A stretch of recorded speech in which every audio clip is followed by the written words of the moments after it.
أعوذ بالله من الشيطان بسم الله الرحمن الرحيم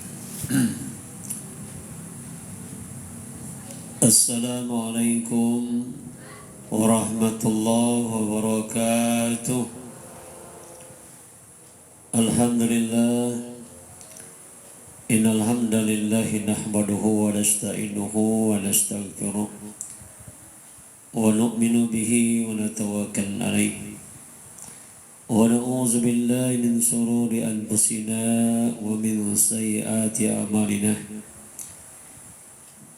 من يهد الله فلا مضل له ومن يضلل فلا هادي له. نشهد أن لا إله إلا الله وحده لا شريك له ونشهد أن محمدا عبده ورسوله لا نبي بعد.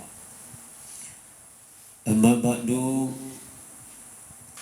فقد قال الله تعالى في كتابه الكريم بعد أعوذ بالله من الشيطان الرجيم بسم الله الرحمن الرحيم قل هذه سبيلي أدعو إلى الله على بصيرة أنا ومن اتبعني وسبحان الله وما أنا من المشركين. وقال أيضا إن الذين قالوا ربنا الله ثم استقاموا تتنزل عليهم الملائكة ألا تخافوا ولا تحزنوا وأبشروا بالجنة التي كنتم توعدون نحن أولياؤكم في الحياة الدنيا وفي الآخرة ولكم فيها ما تشتهي أنفسكم ولكم فيها ما تدعون نزولا من غفور رحيم. ومن أحسن قولا ممن دعا إلى الله وآمن صالحا وقال إنني من المسلمين. وقال أيضا إن الله اشترى من المؤمنين أنفسهم وأموالهم بأن لهم الجنة إلى الآية. وقال النبي صلى الله عليه وسلم من أحيا سنتي فقد أحبني ومن أحبني كان معي في الجنة أو قال كما قال رسول الله صلى الله عليه وسلم. Hadirin yang dimuliakan di Allah Subhanahu wa taala. Kehidupan manusia ini ada yang namanya keperluan hidup dan ada yang namanya tujuan hidup. Yang jelas kita hidup di dunia ini dengan niat bagaimana menyempurnakan agama yang ada pada diri kita ini. Karena kebahagiaan, kesuksesan manusia ini hanya Allah Subhanahu wa taala letakkan dalam amal agama. Karena Allah perintahkan dalam Al-Qur'an, ya ayyuhallazina amanu khulu fis-silmi kaffah. Wahai orang yang beriman, masuklah kamu ke dalam Islam secara kafah, secara keseluruhan. Nabi katakan, siapa yang menjaga perintah Allah Subhanahu wa taala, maka Allah akan menjaga dirinya. Jadi konsep hidup ini kalau kita ingin dijaga oleh Allah, jaga perintah Allah Subhanahu wa taala.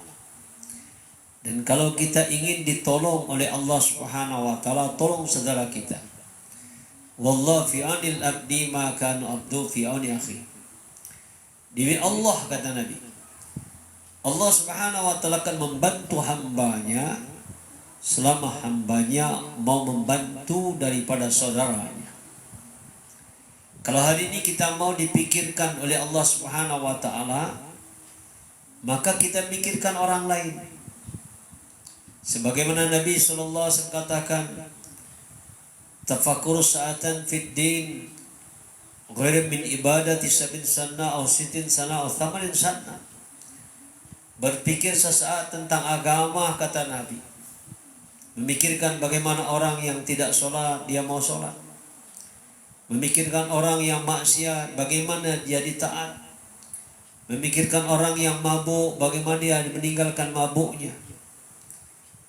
Memikirkan agama seperti ini, kata Nabi, itu nilainya Allah berikan lebih baik daripada ibadah sunnah 70 tahun. Ini konsep Islam. Dan Allah katakan, in tansurullah yansurkum wa yatsabbit aqdamakum.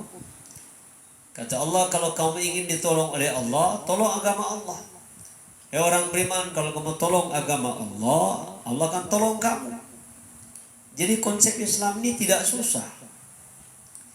Kalau ingin dosa kita diampunkan oleh Allah Subhanahu wa taala, kata Nabi, siapa yang memohonkan ampun atas saudara, kemudian kata Nabi, kalau kita mohon ampun satu orang saudara kita supaya diampunkan dosanya oleh Allah, maka 10 dosa kita diampunkan oleh Allah Subhanahu wa taala. Sebanyak orang yang kita doakan supaya diampunkan dosanya oleh Allah Subhanahu wa taala, maka kata Nabi, sebanyak itulah dosa kamu diampunkan oleh Allah Subhanahu wa taala. Kalau kamu ingin mendapatkan kekayaan, kata Nabi, doakan orang lain.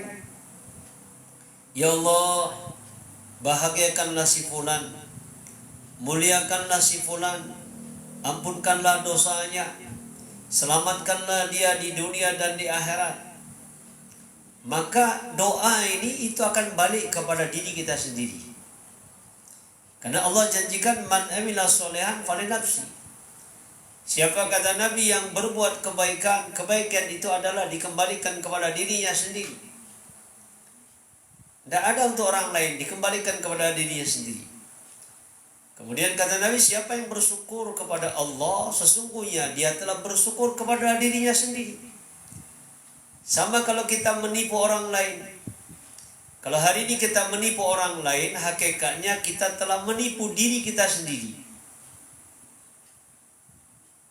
Jadi Allah Subhanahu wa taala memberikan akal kepada manusia ini supaya manusia ini menggunakan akalnya. Al-Quran telah mengatakan, kata Allah, wallahu akhrajakum min butuni ummahatikum la ta'lamuna syai'an wa ja'ala lakumus sam'a wal absara wal afida la'allakum tashkurun. Kata Allah Subhanahu wa taala, demi Allah, aku yang mengeluarkan bayi daripada perut ibunya. Dan ketika bayi ini dilahirkan oleh Allah Subhanahu wa taala, bukan dukun, bukan bidan, bayi ini, kata Allah, tidak tahu apa-apa. La ta'lamuna syai'an. Kemudian kami jadikan mata, kami jadikan telinga, dan kami ciptakan hati. Apa manfaat mata, telinga, dan hati? Kata Allah Subhanahu wa taala, nanti ketika kamu hidup di dunia ini supaya kamu pandai mensyukuri nikmat Allah. La'allakum tashkurun, supaya kamu bersyukur kepada Allah Subhanahu wa ta'ala.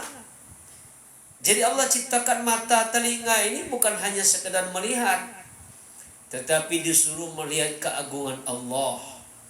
Kita punya telinga, gunanya apa? Gunanya untuk mendengarkan nasihat-nasihat yang baik, perkataan-perkataan yang baik. Itu maknanya. Kemudian hati untuk apa? Hati kita ini untuk memahami kehidupan ini. Bahwa kehidupan dunia yang singkat ini menentukan nasib saya di kubur. Bahwa kehidupan saya di dunia yang sebentar ini menentukan nanti nasib saya di padang mahsyar. Dan kehidupan yang singkat di dunia ini paling lama 60 tahun ataupun 80 tahun. Itu menentukan nasib saya yang ada awal, tidak ada akhir. Maka dunia ini ada keperluan, ada tujuan. Apa keperluan hidup manusia di dunia ini? Keperluan hidup manusia di dunia ini, yang pertama makan dan minum. Di makan dan minum, orang Islam makan, binatang makan, atau hewan makan, orang kafir makan, raja-raja makan, rakyat makan, orang yang taat tidak taat mereka makan. Kenapa? Karena Allah ciptakan manusia ini di dunia ini dicukupkan masalah makannya, karena makan adalah keperluan. Setelah Allah menciptakan manusia ini, maka keperluan manusia ini disiapkan oleh Allah Subhanahu wa ta'ala. Tidak usah takut masalah makan ini. Kemudian yang kedua, keperluan hidup manusia ini adalah pakaian. Orang taat kepada Allah perlu pakaian. Orang sholat perlu pakaian. Orang tidak taat kepada Allah pun perlu pakaian. Kemudian yang ketiga, keperluan hidup manusia ini adalah kendaraan. Kendaraan ini untuk apa? Untuk keperluan. Sama seperti WC. WC ini adalah keperluan. Tapi jangan kita berada di WC terus sehingga kita nggak keluar-keluar dari WC, karena ke WC ada keperluan. Sama kendaraan keperluan. Apalagi keperluan manusia ini tempat tinggal. Tempat tinggal kalau kita sederhanakan, tidak mewah-mewah, kita nggak pusing. Ini kadang-kadang rumahnya sampai 10M. Rumahnya sampai 15M. Harga rumahnya. Maka ini susah. Nanti perlu pembantu 2-3, perlu kita gaji lagi. Belum kita ketakutan lagi kalau kaya raya nanti takut dengan rampok. Kalau kita kaya raya kita takut ditodong oleh orang, takut disantunin oleh orang. Tapi kalau kita miskin aman, siapa yang merampok kita? Siapa yang mencuri harta kita? Namanya gak punya apa-apa, sederhana saja. Jadi masalah keperluan ini kita sederhanakan. Apalagi keperluan manusia ini pernikahan. Pernikahan ini keperluan, bukan tujuan. Berapa banyak orang pernikahannya habis miliaran. 1 tahun, 2 tahun oke. Pas 3 tahun cerai dia. Padahal dia menggunakan pernikahan itu dengan biaya yang sangat banyak. Tapi cerai juga. Tidak tahu dia tujuan daripada pernikahan itu. Pernikahan ini ada 6 tujuannya. Pertama, tujuan pernikahan menjadikan suami istri ini saling ingat mengingatkan, ya'muruna bil ma'ruf. Itu tujuan pernikahan. Yang kedua, wa yanhauna 'anil munkar. Suami istri saling mencegah daripada perbuatan keji dan munkar. Yang ketiga, tujuan pernikahan wa yuqimunas shalah. Suami istri sama-sama menegakkan salat. Istri mengingatkan suami, bang, 10 menit lagi bang, subuh bangun bang. Zuhur begitu juga, kalau suaminya tertidur, bang, 15 menit lagi sholat zuhur bang. Asar gitu juga, maghrib gitu juga, isya apalagi. Ini kewajiban istri mengingatkan, wa yuqimunas shalah. Kemudian sebaliknya, laki-laki juga begitu. Laki-laki mengingatkan istri, dek, jam 12.20 sholat zuhur, jangan sampai nanti telat. Kalau telat nanti sampai jam 1 adik baru sholat. Jam 1 kurang 5 adik datang berbodon, datang tamu. Maka adik telah meninggalkan 1 kali sholat.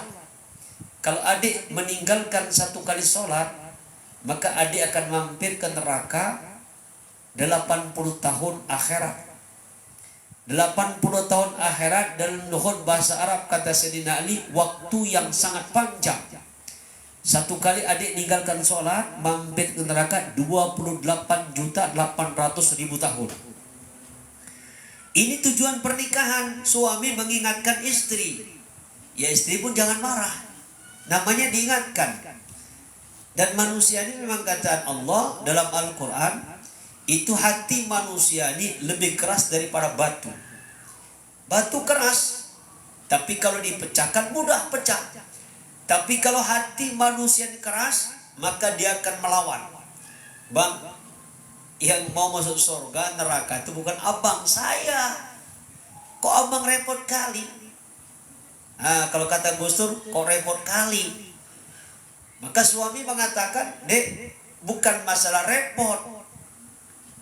Kalau laki-laki ini, kalau membiarkan istrinya tidak sholat, didiamkan, tidak saya ingatkan, itu saya yang tanggung jawab nanti di akhirat. Beda kalau adik dengan saya. Kalau seandainya saya tidak sholat, adik tidak tanggung jawab. Jadi bedanya saya ini dengan adik itu ya jauh sekali. Kalau saya mau berzina, mau merampok, mau berjudi, adik tidak tanggung dosanya. Tapi kalau adik tidak sholat, saya yang akan diminta tanggung jawab. Ini berikan kepahaman kepada istri. Ya, bahwa tanggung jawab keselamatan, tanggung jawab suami. Jadi tujuan pernikahan yang keempat, sama-sama menunaikan zakat. Sama-sama membayar zakat. Kata Nabi, orang yang tidak mau membayar zakat, jangan dekat-dekat dengan masjidku. Tidak boleh dekat dengan masjid. Kenapa? Zakat ini bukannya kita pengasih, tetapi ini kotoran. Coba dalam tubuh manusia ini, kalau ada kotoran, kita makan, minum, itu kan jadi kotoran. Kotoran. Setelah jadi kotoran, kalau nggak dikeluarkan, apa jadinya? Jadi penyakit. Begitu juga harta kita ini. Harta kita ini mesti dizakatkan. Supaya apa? Supaya bersih. Hari ini berapa banyak orang tidak tahu tujuan pernikahan. Yang penting enak. Tujuan pernikahan ini bukan mau bikin anak. Kalau mau bikin anak, kalah kita sama babi. Babi itu sekali bikin anak, anak yang lahir itu puluhan. Kalah sama binatang.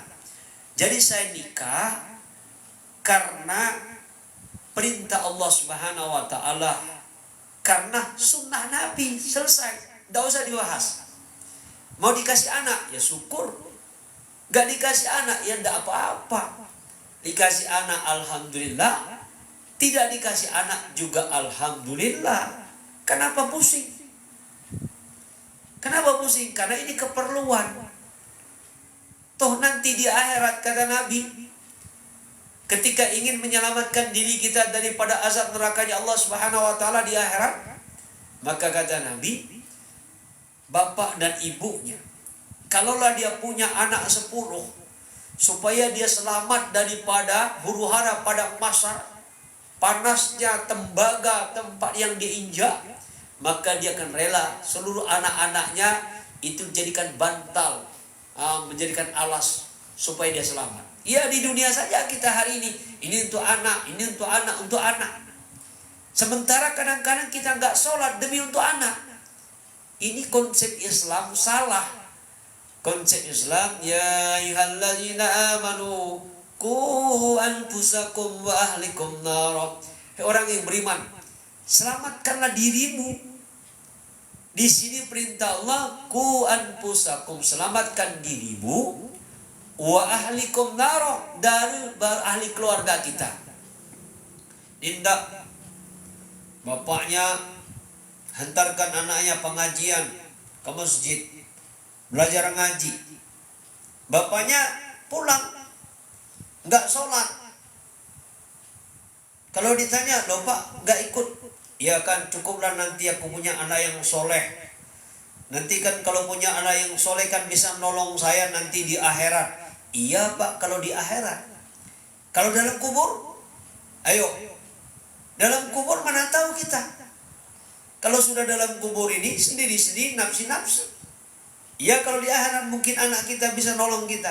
Tapi dalam kubur, bapak kan bakal mati juga. Kubur ini Pak bukan main-main. Kubur ini adalah tempat yang sangat mengerikan. Hari ini kita sayang sama anak. Anak suruh ngaji, bapaknya nggak ngaji. Coba. Jadi di sini Allah Subhanahu wa taala berikan maksud pernikahan. Yang kelima, wa yuti'unallah. Suami istri setelah nikah di dalam mentaati Allah Subhanahu wa taala saling bantu membantu. Seperti Nabi Ibrahim dengan Bu Hajar. Allah perintahkan kepada Ibrahim, ya Ibrahim, wazin finnas bil haji. Ya Ibrahim, suruh manusia menunaikan ibadah haji. Istri yang soleha, dia tidak banyak tanya. Ketika Ibrahim berangkat, ya Ibrahim, kau berangkat sekarang ini, ninggalkan kami karena perintah Allah atau keinginanmu? Maka istri Ibrahim AS ngangguk dia, berarti karena perintah Allah. Sudah. Kalau karena perintah Allah, maka sang istri mendukung suaminya untuk mentaati perintah Allah Subhanahu wa Ta'ala. Nah, ini di dalam mentaati perintah Allah, suami istri bekerja sama. Kemudian warusunahu, tujuan pernikahan yang keenam adalah suami istri sama-sama memerintahkan, mengajak mentaati kehidupan manusia ini 24 jam ikut cara Nabi besar Muhammad sallallahu alaihi wasallam. Itu dia. Ikut Rasulullah sallallahu alaihi wasallam. Inilah keperluan hidup manusia. Yang pertama, makan minum. Makan minum kalau kita ikut cara Nabi jadi ibadah. Walaupun keperluan jadi ibadah. Sama dengan WC tadi. WC itu keperluan untuk buang hajat. Tapi kalau kita ke WC ikut cara Nabi, maka akan jadi ibadah. Kita makan juga begitu. Kalau kita ikut cara Nabi, ibadah. Kemudian pakaian. Kalau kita niat menghidupkan sunnah Nabi, ibadah. Kemudian kendaraan. Kendaraan kalau kita gunakan untuk alat memudahkan kita hadir majlis taklim, majlis ilmu agama ke masjid atau takaza agama, maka kendaraan walaupun keperluan akan menjadi ibadah kepada dirinya. Karena Allah ciptakan manusia ini adalah untuk ibadah. Wa ma khalaqtul jinna wal insa illa liya'buduni. Tidak kami ciptakan jin dan manusia kecuali untuk beribadah kepada Allah Subhanahu wa Ta'ala. Yang namanya ibadah ini 24 jam. Kehidupan kita, sunnah Nabi sallallahu alaihi wasallam 24 jam, itu namanya ibadah. Jadi kalau kita hari ini makan cara Nabi ibadah, tidur cara Nabi ibadah, naik kendaraan cara Nabi ibadah, masuk rumah cara Nabi ibadah. Itu maksud Allah ciptakan jin dan manusia adalah untuk ibadah. Bukan untuk yang lain-lain. Sebagaimana Allah Subhanahu wa Ta'ala katakan, "Wabtaghi fima takallahu darul akhirah wa la tansa nasibaka minad dunya wa ahsin kama ahsanallahu ilaik." Allah katakan, janganlah kamu lupakan. Wabtaghi bima takallahu darul akhirah. Jangan kamu lupakan, kata Allah. Atau dengan bahasa kalian, carilah kesenangan kampung akhirat. Wala tansa nasibaka minad dunya, tapi jangan kamu lupakan kamu hidup di dunia. Maksud kamu hidup di dunia jangan kamu lupakan, kata ulama, tafsirnya jangan kamu lupakan ibadah. Makan ibadah, tidur ibadah, ya kan? Berkendaraan ibadah, masuk WC ibadah. Itu maksudnya. Jangan kamu lupakan. Tapi prioritas pertama, carilah kesenangan, kebahagiaan kampung akhirat. Ini yang perintahkan Allah. Dan kata Allah, berbuat baiklah kamu sebagaimana Allah telah berbuat baik kepada kamu. Jadi kita hari ini disuruh berbuat baik. Berbuat baik sebagaimana Allah telah berbuat baik kepada kita. Maka sifat daripada Allah Subhanahu wa Ta'ala adalah sifat jamil. Ini mesti kita ikuti. Allah Maha Pemaaf, kita pemaaf. Ya kan? Allah Maha Pemberi, kita Maha Pemberi. Tapi sifat jamalnya Allah nggak boleh kita ikuti. Apa? Sifat sombong itu milik Allah, bukan milik kita. Kita nggak boleh sombong. Apa yang kita sombongkan? Kita hidup di dunia ini, di dunia dihidupkan oleh Allah. Kita hidup di bumi, bukan bumi milik bapak kita, emak kita. Bumi pun milik Allah. Harta yang ada pada diri kita pun harta milik Allah. Apa mau disombongkan? Coba apa mau disombongkan? Lahir ke dunia kita dulu telanjang. Nanti pulang ke kampung akhirat kita tidak boleh bawa apa-apa, cuma kain kapan doang. Bahasa Jakarta, kain kapan saja kalau bahasa dusun kami. Dia berdiri dibatak balik. Dan dibatak balik iman dan amal soleh. Yang lain tinggal semua. Tidak ada punya kita. Apa mau disombongkan? Maka Allah Subhanahu wa taala ingatkan, kata Allah Subhanahu wa taala, "Man kana yuridu hazzal akhirah nazil lahu bi harsihi wa man kana hatid dunya nutihi minha wa ma lahu fil akhirati min nasib."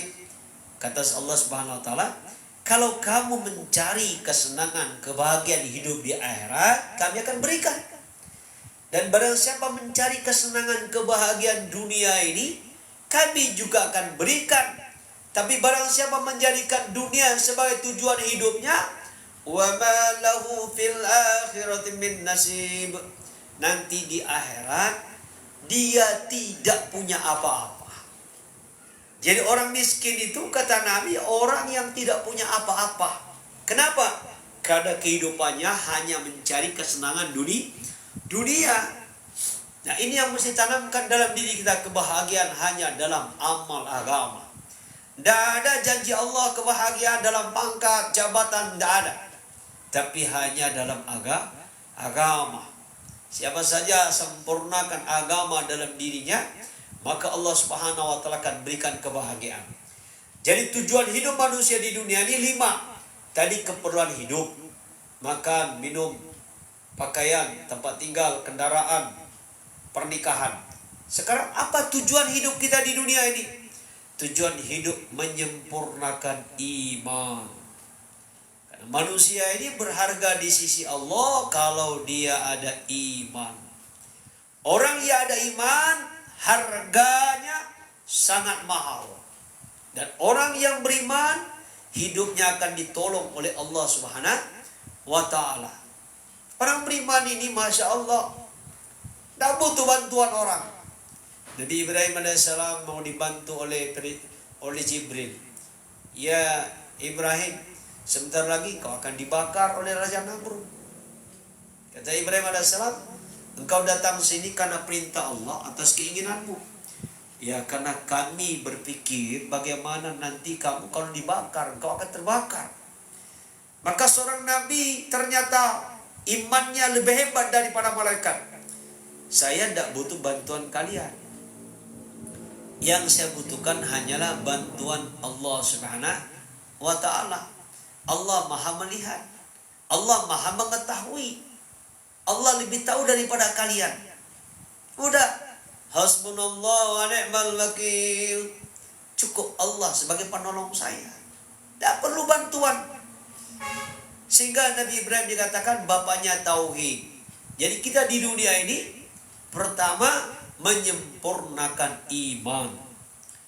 Yang kedua, kita hidup di dunia ini menyempurnakan amal. Menyempurnakan amal. Sekarang, kenapa kita mesti beriman? Karena iman ini harga bagi surga. Miftahul jannah la ilaha illallah. Kunci masuk surga adalah la ilaha illallah. Jadi la ilaha illallah ini untuk membuka pintu surga. Sedangkan amal ini adalah tanaman di surga. Kita misalnya ketemu gereja, la ilaha illallah, la ilaha illallah, la ilaha illallah, ma'budillah, tangan kiri kita katakan ini. La ilaha illallah, la ilaha illallah, ma'budillah. Kata Nabi, Allah akan bangunkan satu istana di surga. Kemudian kalau kita hari ini jumpa dengan wanita yang lain muhrim kita, Allahumma inni a'udzubika min fitnan nisa wa min azabil qabri wa min azabin nar. Kata Nabi, ini jadi tanaman, satu mahar bidadari. Bagaimana gak enak? Jadi amal ini supaya nanti kita balik ke kampung kita, itu kampung kita sudah kita bangun dengan amal kita. Subhanallah, Allah akan bangunkan satu pohon. Belum yang lain-lain. Jadi kenapa iman dan amal begitu penting? Karena iman pembuka pintu surga. Amal itulah untuk membangun isi surga dengan amal. Nah, maka tujuan hidup kita di dunia ini menyempurnakan iman dan amal. Kemudian yang ketiga, menyempurnakan daripada muamalah, muasyarah dan akhlak. Jadi kita ini kadang-kadang kita tertipu memang dengan dunia ini. Bagaimana enggak tertipu? Nabi SAW katakan, manusia hidup di dunia ini seperti perahu dengan air. Coba perahu dengan air. Perahu ini butuh air untuk menyampaikan dari satu tepi ke tepi, itu perlu air. Tapi bagaimana kalau seandainya perahu ini bocor, airnya masuk ke dalam perahu? Ya nggak nyampe, tenggelam. Begitu juga dengan diri kita ini, dunia ini alat. Seperti air tadi.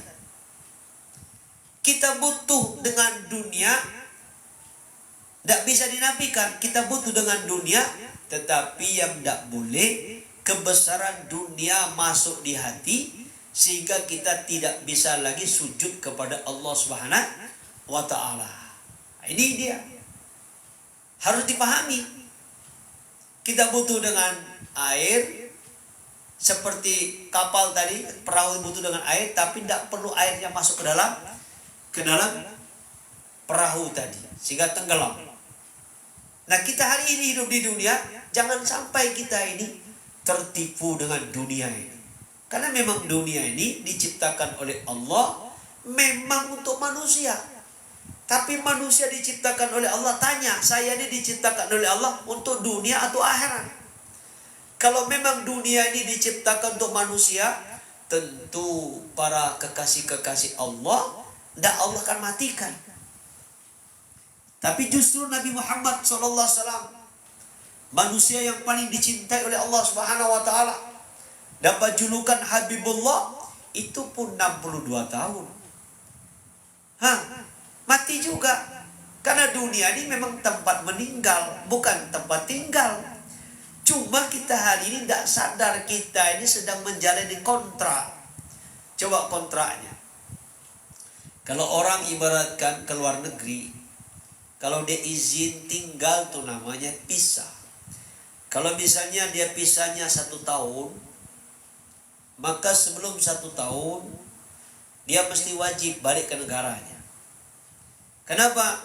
Nanti kalau pisahnya habis dia nggak balik, bisa-bisa kena denda. Kalau di Malaysia kita izin tinggalnya itu, kalau kita naik pesawat 1 bulan. Kalau seandainya kita 1 bulan 1 hari, maka minimal kita akan kena penjara 1 bulan sampai 2-3 bulan. Itu pun nanti bayar denda lagi. Bayar denda lagi. Ini namanya izin tinggal pisah. Nah, kalau kita hidup di dunia ini, pisah kita ini apa? Umur. Umur kita ini. Ada kontraknya manusia ini 62 tahun. Kayak saya sekarang ini sudah 58 tahun. Umur saya sudah 58 tahun. Karena lahir bulan 4. Bulan 4 jatuh 1966. Berarti 58 tahun. Kalau ngikut Nabi, berarti kalau ngikut Nabi tinggal 4 tahun. Kalaupun saya jadi orang kaya, cuma 4 tahun saya menikmati kekayaan. Kalaupun kaya raya, kalaupun senang, hanya 4 tahun lagi. Atau susah, paling susah lah 4 tahun lagi. Atau jadi orang terkenal 4 tahun lagi. Setelah itu tinggalkan dunia. Tidak ada gunanya kekayaan, tidak ada gunanya jabatan, tidak ada gunanya terkenal. Coba Mick Jagger terkenal, siapa lagi yang hebat-hebat terkenal? Elvis sudah mati, Lady Diana sudah mati. Ada gunanya terkenal? Pujian orang nggak ada gunanya. Yang akan ada gunanya iman dan amal soleh. Kalau orang beriman dan beramal soleh, ketika dia mati Allah katakan, innal ladzina amanu wa amilus solihat fi raudatil jannah lahum may yasha'una inda rabbihim dzalika huwal fadlul kabir. Ini kata Allah, sesungguhnya orang yang beriman dan beramal soleh, kalau seandainya kontraknya habis, dia mati masuk dalam kubur, maka kubur haza raudatil jannah, ini kubur akan menjadi taman-taman surga. Lahum may yasha'una inda rabbihim dzalika huwal fadlul kabir. Ini kata Allah, kalau kamu dikubur beriman dan beramal soleh, maka apa yang kamu inginkan di dalam kubur, nanti pelayan yang suci akan mengantarkan dari surga. Kemudian kalau orang beriman dan beramal soleh, maka akan disambut di dalam kubur, ini taman-taman surga. Kemudian diumumkan, hamparkan permadani, sampaikan ke pintu-pintu surga. Hamparkan permadani sampai ke pintu-pintu surga. Coba.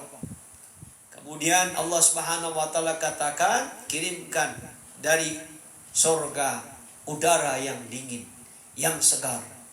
Udara yang dingin yang segar itu kirimkan ke dalam kuburnya. Kemudian perlihatkan tempat kembalinya. Maka dia nonton tempat kembalinya, yakni surganya Allah Subhanahu wa taala, balasan apa yang telah dilakukan semasa hidup di dunia dahulu. Itu akan diperlihatkan semua. Baru dia melihat surganya Allah Subhanahu wa taala. Saking indahnya surganya Allah Subhanahu wa taala, itu tiba-tiba berbunyilah trompet. Tanda hari kiamat. Sudah kiamat. Sebentar kali. Jadi kata Nabi, orang yang berada di dalam kubur, kalau dia beriman dan beramal soleh, lamanya di dalam kubur walaupun ribuan tahun, seperti pengantin baru. Coba, pengantin baru gimana? Lama enggak satu malam? Wah, sebentar kali. Tahu-tahu sudah pagi. Maunya minta malamnya dipanjangkan, tahu-tahu sudah pagi. Kenapa? Karena enak. Dan begitu juga orang beriman beramal soleh. Di dunia ini yang pasti, kalau kita mati pasti. Tapi kalau kita kerja keras, banting tulang untuk jadi orang kaya, nggak pasti. Kalaupun jadi orang kaya, berapa lama lah kita di dunia ini? Coba. Berapa lama? Soeharto 33 tahun mati. Sama apa lagi kita hari ini? Kita ini yang kita tunggu cuma satu, giliran. Kapan giliran saya? Nah, orang yang cerdik, Nabi katakan, mati itu bukan sesuatu yang mesti ditakutkan, tapi mati itu justru mesti itu yang dirindukan. Sebagaimana Nabi katakan, man ahabba liqa Allah ahabba liqahu. Kata Nabi, siapa yang rindu dengan kematian, berarti dia rindu ingin ketemu dengan Allah Subhanahu wa taala. Siapa yang rindu ingin ketemu dengan Allah Subhanahu wa taala, maka Allah Subhanahu wa taala pun rindu ingin ketemu dengan dirinya. Coba ayo, kita suami istri misalnya. Suami istri, suaminya pulang, tapi istrinya ini sudah gak rindu lagi, karena di hati istrinya ini sudah ada orang lain. Begitu kita pulang kok sudah dingin, melayani pun sudah ogah-ogahan. Wah, ada apa mah? Aku udah gak cinta lagi, gak serak lagi sama Abi. Kenapa? Ya pokoknya aku udah gak serak lagi. Kenapa? Ternyata ada orang lain di hatinya. Nah, bagaimana kita kalau kita tahu ternyata ada orang lain di hatinya? Maka kita pun akan benci. Kita akan marah. Sama dengan Allah Subhanahu wa taala. Kalau kita rindu dengan kematian, berarti kita rindu ingin ketemu dengan Allah. Maka Allah pun rindu ingin ketemu dengan kita. Ketika Rasulullah SAW didatangi oleh malaikat Israel, ya Rasulullah, Allah Subhanahu wa taala perintahkan kepada saya untuk mencabut nyawamu, itu kalau kau mau. Tapi apa jawab Nabi? Kalau kita ditawarkan kayak gitu, nanti dululah. Aku nyekolahkan anak saya, selesaikan dulu. Aku belum selesai ini urusan-urusan, macam-macam lah. Tapi Rasul mengatakan, kalau Allah sudah merindukan saya, berarti dia ingin mencabut nyawa saya, ya silakan malaikat Israel. Nah, makanya Nabi katakan, siapa yang rindu dengan kematian berarti rindu yang ketemu Allah. Maka Allah juga akan rindu kepada dirinya. Sebaliknya, waman kariha liqa Allah karihallahu liqa'ahu. Siapa kata Nabi tidak mau mati, enggan mati, takut mati, berarti dia tidak mau ketemu dengan Allah. Kalau dia tidak mau ketemu dengan Allah, karihallahu liqa'ahu, Allah juga enggan bertemu dengan dirinya. Nah, kita tengok dengan diri kita hari ini. Berapa banyak orang doakan, ya mudah-mudahan aku panjang umur. Satu lagi, doakan, ya mudah-mudahan aku panjang umur. Apa enaknya panjang umur, Pak? Kalau sudah tua, gigi pun udah ompong, sudah kena rematik, sudah kena stroke, jalan pun sudah susah. Kakinya tadinya 2, itu sudah 6. Kakinya 2, kursi roda 2, yang dorong 2, 6 tuh. Ya, hidupnya nyusahin orang. Yang penting hidup ini, yang mesti kita perlu doakan saya.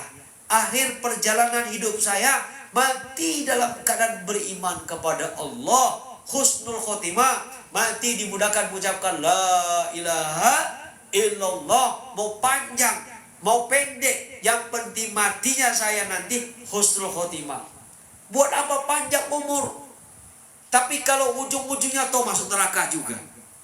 Yang mendingan biasa-biasa saja kayak Nabi Muhammad SAW, 62 tahun.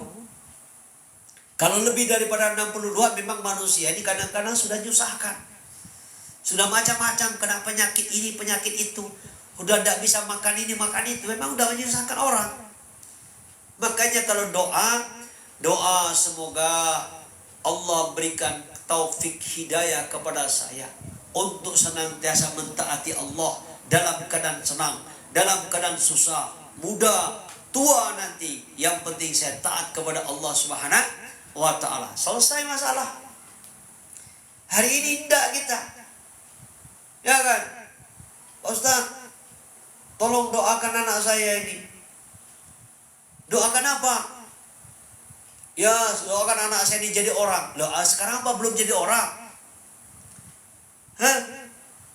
Doakan semoga anak saya ini lebih baik daripada saya masa depannya. Apa masa depan? Coba, apa masa depan? Coba renungkan, apa masa depan? Masa depan, umur sudah tua, 80 tahun. Itu pun duduk di kursi malas. Itu pun berjalan sudah susah. Makan ini nggak boleh, makan ini nggak boleh. Kena angin dikit, dah masuk angin. Itukah masa depan? Walaupun rumahnya besar. Tengoklah B.J. Habibie. Apa yang kurang pada beliau? Yang kurang pada beliau tidak ada. Anaknya sukses semua, jadi pengusaha semua. Sementara dia tinggal di rumah yang besar, duit yang banyak. Tetapi akhir perjalanan hidup beliau sendiri mengarang, memberikan pesan. Kata B.J. Habibie, kalau seandainya aku disuruh memilih jadi sains, ahli teknologi, seperti saya masih muda dulu, dengan memilih agama, kalaulah diputar kasetnya, saya akan pilih agama. Nah, ini. Jadi kita hari ini kadang-kadang agama kita sepelekan. Seluruh nabi dimuliakan Allah karena agama. Nabi Muhammad SAW dimuliakan Allah karena agama. Bilal bin Rabah seorang budak Habsyi Allah muliakan karena agama. Nabi Ibrahim AS dimuliakan Allah karena agama. Nabi Isa AS manusia yang paling miskin. Tidak ada orang yang lebih miskin Nabi Isa AS. Tapi karena dia ambil agama, dipegang agama, maka Allah Subhanahu wa ta'ala muliakan. Sekarang pertanyaan, apa itu agama, Ustaz? Apa itu agama? Agama itu adalah peraturan Allah Subhanahu wa ta'ala. Peraturan Allah dari bangun tidur sampai tidur kembali. Di sana namanya ada agama. Agama itu adalah peraturan Allah Subhanahu wa ta'ala yang mesti kita pahami. Setiap peraturan Allah kalau kita amalkan, itu akan jadi amal ibadah kita. Apa peraturan Allah? Peraturan Allah, bangun tidur kamu bersyukur kepada Allah. Mau tidur kamu ingat kepada Allah. Di perjalanan kamu ingat kepada Allah. Dalam keadaan senang kamu ingat kepada Allah.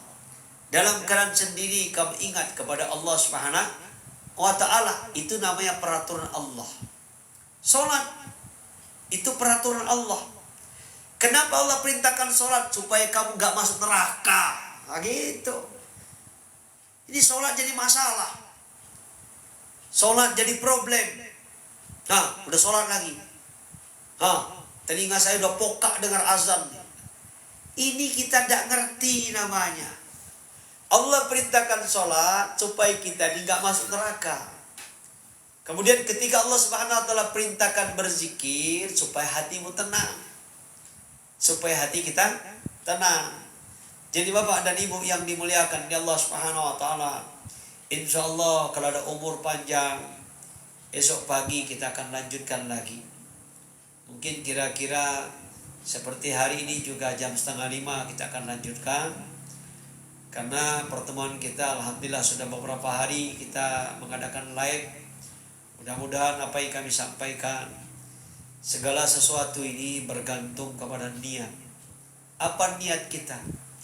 Niat kita belajar agama supaya saya tahu keinginan Allah, supaya saya tahu keperluan hidup, supaya saya tahu tujuan hidup.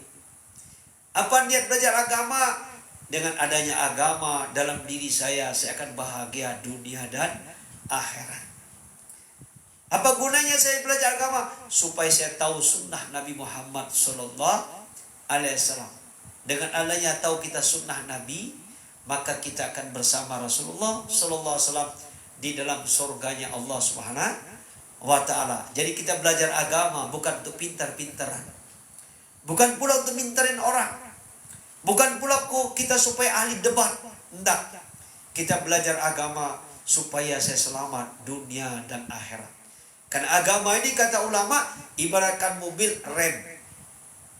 Walaupun mesinnya hebat, walaupun rodanya bagus, bannya bagus, tapi kalau mobil ini tidak ada rem, nabrak-nabrak.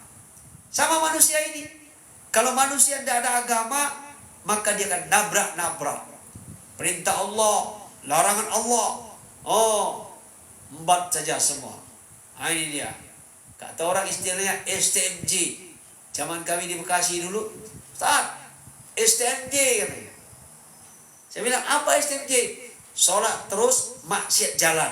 Nah, ini bahaya. Sholat terus, maksiat jalan. Ya, sedangkan orang masuk neraka itu karena maksiatnya, karena dosanya. Kalau sempatlah dia, tidak sempat dia minta ampun sama Allah, dosa kita ini banyak. Iblis satu dosanya, Allah kutuk seluruh keturunannya. Lah kita dengan iblis di mana yang lebih banyak dosanya? Banyak kita. Sholat semenjak kita balik sampai sekarang udah berapa kali ninggalkan sholat? Maksiat tidak terhitung. Makanya kita hadir dalam majlis ilmu agama. Ini harapan kita. Semoga dosa kita Allah Subhanahu wa ta'ala ampunkan. Sehingga kita meninggalkan dunia ini dalam keadaan kita bersih, kembali kepada Allah dalam keadaan bersih. Sama seperti orang pinjam baju. Ada 3 orang minjam baju. Misalnya dia minjam baju, bajunya sama. Yang satu orang ini minjam baju 1 tahun. Setelah 1 tahun dia pakai, dia cuci, dia pakai, kemudian dia kembalikan dalam keadaan bajunya sudah robek. Kira-kira saya sendiri, kalau seandainya orang minjam baju, bajunya sudah robek, paling saya jadikan tong sampah, saya bakar. Dan bakar aja lah, buat apa? Udah robek-robek semua. Yang kedua, dia pinjam baju sama kita 1 tahun. Setelah 1 tahun, dia pakai, kemudian dia kembalikan kepada kita, sudah di laundry, sudah dicuci, kemudian sudah disetrika. Kalau kita menerima baju seperti ini, tadinya kita ngambil di lemari, akhirnya masuk ke lemari lagi. Ada orang ketiga, dia minjam baju sama kita. Sudah minjam baju, udah lama lagi. Hei, bajunya ini dikembalikan kepada kita, sudah kotor lagi. Kotor lagi. Tapi robek enggak, kotor, lecak. Wah, kalau begini, ini masih bisa lah. Dicuci dulu, masuk mesin cuci. Kenapa? Ini sekedar kotor. Tapi kalau yang pertama tadi udah kotor, robek lagi. Itu langsung dibakar. Tahu enggak ini kisah ini? Tamsilan ini? Ini orang pertama adalah orang kafir. Hidup di dunia ini, umur kita ini pinjaman. Diri kita ini pinjaman, harta kita ini pinjaman. Kita pakai, kita ingkar sama Allah, kita kafir kepada Allah. Maknanya seperti baju tadi sudah robek. Akhirnya ketika mati nanti masuk neraka tanpa dihisap, dibakar di nerakanya Allah Subhanahu wa taala. Tapi orang kedua tadi dia minjam baju, dipakai tapi dipelihara. Sebelum dikembalikan dicuci, dibersihkan, disetrika. Ini ibaratkan orang kedua, orang Islam yang tadinya dia banyak dosa, tetapi dia yakin dengan kematian. Sebelum mati dia tobat kepada Allah, banyak minta ampun kepada Allah, sehingga kembali kepada Allah dalam keadaan bersih. Karena kita asal mulanya kakek Adam alaihissalam dari sorga, akhirnya kita dimasukkan ke dalam sorga. Nah yang ketiga tadi, orang Islam hidup di dunia, dosanya berzina, mabuk, mencuri. Ya, tapi dia tidak syirik. Setelah kembali kepada Allah dalam keadaan berdosa, ibarat baju tadi dalam keadaan kotor, dicuci dulu mesin cuci. Lah kalau baju dicuci di mesin cuci, lantas kalau orang Islam kembali kepada Allah dalam keadaan berdosa, dicuci dulu. Di mana dicuci? Di neraka. Neraka tuh panas loh. Jangan kalian pikir neraka tuh tidak enak. Neraka tuh panas. Maka sama-sama kita renungkan diri kita ini. Hidup di dunia ini kalau senang sebentar. Kaya sebentar. Kalaupun kita sehat sebentar. Ada sakit, ada senang, ada susah. Akan berakhir dengan kematian. Dan kematian awal daripada segala-galanya. Subhanallah wa bihamdi. Subhanakallahumma wa bihamdika. Nashhadu an la ilaha illa anta astaghfiruka. Wassalamualaikum warahmatullahi wabarakatuh.